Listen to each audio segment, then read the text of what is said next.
कर्म, अकर्म और विकर्म का निरूपण। श्री भगवान ने कहा, मैंने इस अविनाशी योग विधा का उपदेश सृष्टि के आरंभ में सूर्यदेव को दिया था। सूर्यदेव ने यह उपदेश अपने पुत्र मनुष्य के जन्मदाता मनु को दिया और मनु ने यह उपदेश अपने पुत्र राजा इक्ष्वाकु को दिया।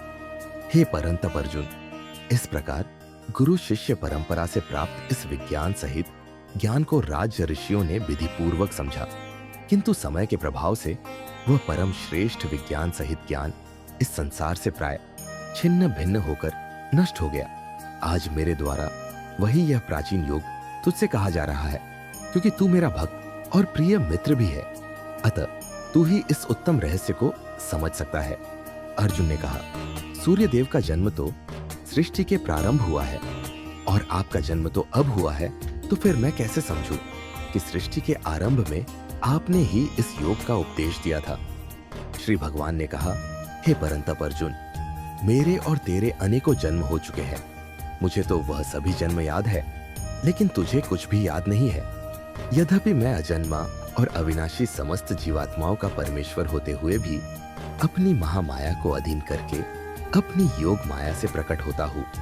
हे भारत, जब भी और जहां भी धर्म की हानि होती है और अधर्म की वृद्धि होती है, तब मैं अपने स्वरूप को प्रकट करता हूँ।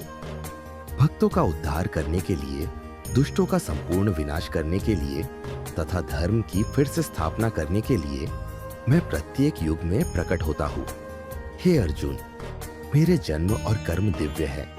इस प्रकार जो कोई वास्तविक स्वरूप से मुझे जानता है, वह शरीर को त्याग कर इस संसार में फिर से जन्म को प्राप्त नहीं होता है, बल्कि मुझे अर्थात मेरे सनातन धाम को प्राप्त होता है।